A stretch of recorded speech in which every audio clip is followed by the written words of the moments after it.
Hello friends, welcome to my YouTube channel. Chapter 10 circle से theorem 10.8 करेंगे।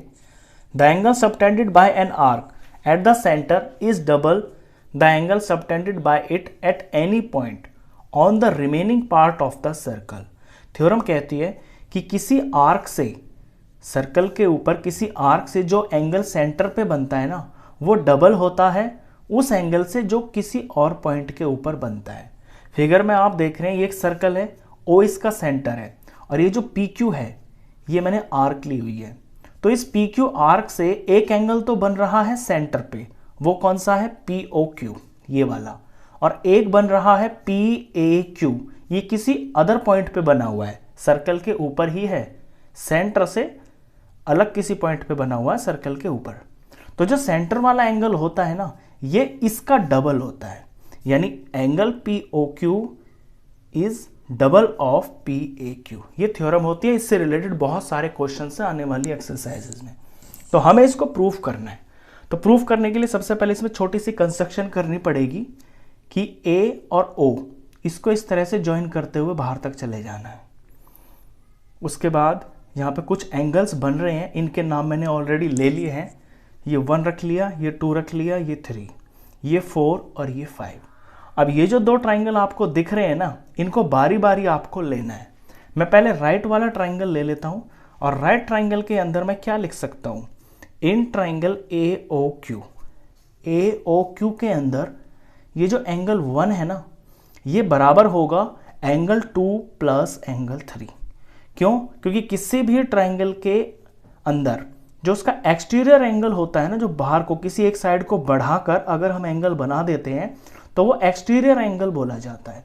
यहां भी ऐसा ही हो रहा है, एओ को बढ़ाकर आगे निकाल दिया तो ये एंगल 1 जो है इस ट्राइंगल का एक्सटीरियर एंगल हो गया। अब एक्सटीरियर एंगल बराबर होता है sum of opposite interior angles के। तो exterior angle of triangle is equal to sum of its interior opposite angles. तो एंगल 1 की वैल्यू हो जाएगी एंगल 2 प्लस एंगल 3। इसके बाद क्योंकि आपको पता है कि AO और OQ ये दोनों के दोनों सेम रेडियस हैं, सर्कल सेम है तो रेडियस में लेंथ में बराबर होंगे, तो इन दोनों की साइड आपस में बराबर होगी। तो हम लिखेंगे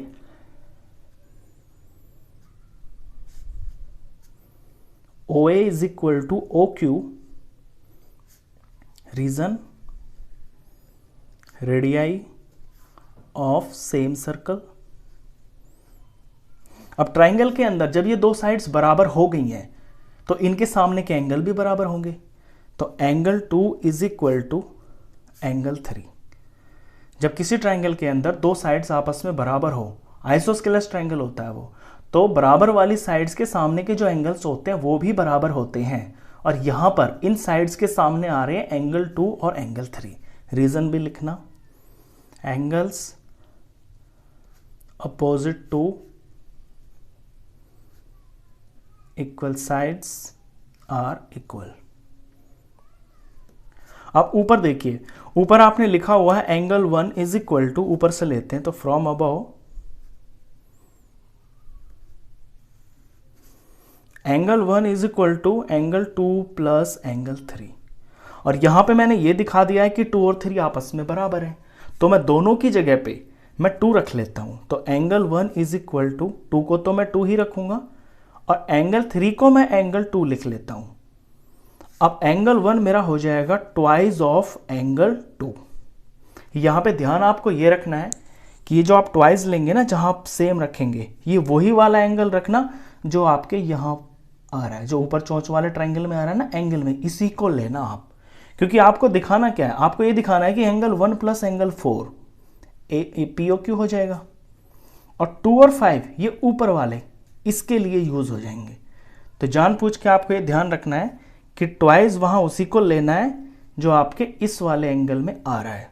अब जिस तरह से आपने इस वाले ट्राइंगल के अंदर एंगल 1 को बराबर दिखा दिया ट्वाइस ऑफ एंगल 2, बिल्कुल same to same similarly in triangle AOP, AOP के अंदर जो एंगल 4 है ना, ये ट्वाइस ऑफ एंगल 5 के बराबर हो जाएगा। और इस रिजल्ट को मैं नंबर 1 रख लेता हूं और इसको मैं नंबर 2 रख लेता हूं। ये आपको पूरा करके दिखाना नहीं है। जब कोई चीज़ बिल्कुल एग्जैक्टली सेम स्टेप्स होते हैं तो ज्योमेट्री में आप उसे सिमिलरली करके लिख सकते हैं। यहां भी तो बिल्कुल सेम ऐसे ही हो रहा है, तो नंबर 1 और नंबर 2 से मैं रिजल्ट निकालूंगा। तो एडिंग 1 एंड 2, दोनों को ऐड करते हैं तो लेफ्ट वाली चीज लेफ्ट में जुड़ेगी, यानी इसका एंगल 1 और ये एंगल 4।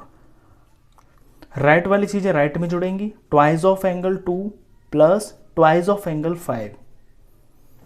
रिजल्ट निकाले 1 + 4, फिगर में देख लीजिए आप, 1 + 4 क्या बन रहा है, POQ। तो एंगल POQ बन गया। यहां पर 2 कॉमन आ रहा है, मैं कॉमन ले लेता हूं और ब्रैकेट में angle 2 plus angle 5। Next step में 2 का 2, 2 + 5, फिगर में देख लीजिए, 2 + 5 क्या बन गया, PAQ। तो ये PAQ बन गया। यही आपको इसके अंदर शो करना है कि जो सेंटर वाला एंगल है, सेंटर पे एंगल है POQ, वो बराबर है जो अदर पार्ट पे एंगल है उसके डबल के। तो ये शो हो गया। तो इस तरह से आप इस थ्योरम को प्रूफ कर सकते हैं अगर ये पेपर में आती है।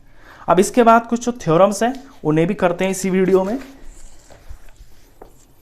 Theorem 10.9, angles in the same segment of a circle are equal.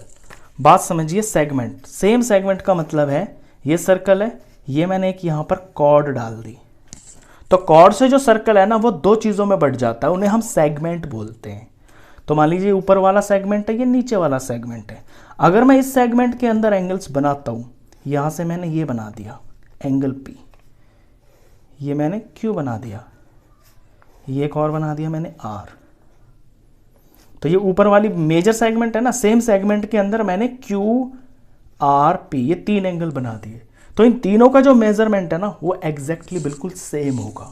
इसी तरह से अगर मैं नीचे वाले सेगमेंट में कोई एंगल बना देता हूं, यहां पर फॉर एग्जांपल A, फिर यहां से मैंने ये B बना दिया, तो A और B मेजरमेंट में बराबर होंगे। ये थ्योरम बोलती है।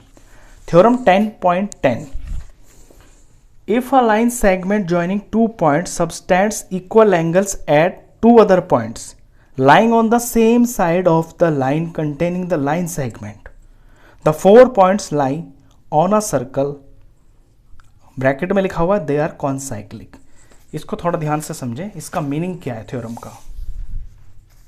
कोई सर्कल है, ये कोई लाइन सेगमेंट है, इस लाइन सेगमेंट के सेम तरफ यानी कि सेम साइड या इधर चाहे इधर कोई 2 एंगल बने हुए हैं, मान लीजिए P और ये Q बना हुआ है, और P बराबर एंगल Q के है। तो ये जो 4 पॉइंट है, मान लीजिए AB है ये लाइन सेगमेंट, तो AB तो लाइन सेगमेंट थी, इसके एक ही तरफ सर्कल के अंदर एंगल P बना है और एंगल Q बना है, और ये दोनों के दोनों बराबर भी हैं, ऐसा दिया हुआ है। तो चारों के चारों पॉइंट ABQP ये लाई ऑन अ सर्कल, ये सर्कल के ऊपर ही लाई करेंगे। ऐसा नहीं है कि P तो यहां बन रहा है और एंगल Q बाहर बन जाए। अगर बाहर बनेगा तो फिर वो इक्वल नहीं हो सकता, अंदर भी बनेगा तो भी इक्वल नहीं हो सकता। ये बराबर तभी होंगे जब बिल्कुल एग्जैक्ट सर्कल के ऊपर लाई करेंगे, और जब ये सर्कल के ऊपर लाई करेंगे, ये तो सर्कल के ऊपर लाई करेंगे क्योंकि बराबर होंगे, और ए बी लाइन सेगमेंट है। तो चारों के चारों पॉइंट ना ये सर्कल के ऊपर ही लाई करेंगे, और जो 4 पॉइंट सर्कल के ऊपर लाई करते हैं उन्हें हम कॉनसाइक्लिक बोलते हैं। कॉनसाइक्लिक मतलब जो सारे के सारे पॉइंट्स सर्कल के ऊपर लाई करें। नेक्स्ट जो टॉपिक है इसके अंदर ये है साइक्लिक क्वाड्रिलेटरल्स। साइक्लिक क्वाड्रिलेटरल्स अभी जो थ्योरम करवाई है मैंने, यही वाली, इसी से आप समझ गए होंगे कि जो 4 पॉइंट्स सर्कल के ऊपर लाई करते हैं वो जो क्वाड्रिलेटरल बन जाएगा वो कॉनसाइक्लिक होगा। साइक्लिक क्वाड्रिलेटरल उसी को बोलेंगे। तो साइक्लिक क्वाड्रिलेटरल वो क्वाड्रिलेटरल होता है जिसके चारों वर्टिसेस सर्कल के ऊपर ही लाई करते हैं। देख रहे हैं ना आप फिगर में, ABCD साइक्लिक क्वाड्रिलेटरल है, ABCD चारों पॉइंट सर्कल को टच कर रहे हैं बिल्कुल। इसी से रिलेटेड आपकी 2 थ्योरम्स हैं। Theorem 10.11, the sum of either pair of opposite angles of a cyclic quadrilateral is 180। अगर कोई साइक्लिक क्वाड्रिलेटरल है तो इसके जो अपोजिट एंगल्स होते हैं ना, इनका सम 180 होता है। यानी angle A plus angle C 180 होगा, angle B plus angle D 180 होगा। अब इसी का उल्टा converse, if the sum of a pair of opposite angles of a quadrilateral is 180, the quadrilateral is cyclic. कह रहा है कि अगर कोई भी क्वाड्रिलेटरल है, उसके जो अपोजिट एंगल्स हैं उनका सम 180 है, तो वो क्वाड्रिलेटरल फिर साइक्लिक ही होगा। तो ये जस्ट इसका उल्टा है। तो ये लास्ट थ्योरम थी। इसके बाद एक्सरसाइज शुरू होंगे, तो एक्सरसाइज के लिए मिलते हैं फिर आपसे नेक्स्ट वीडियो में। तब तक के लिए गुड बाय।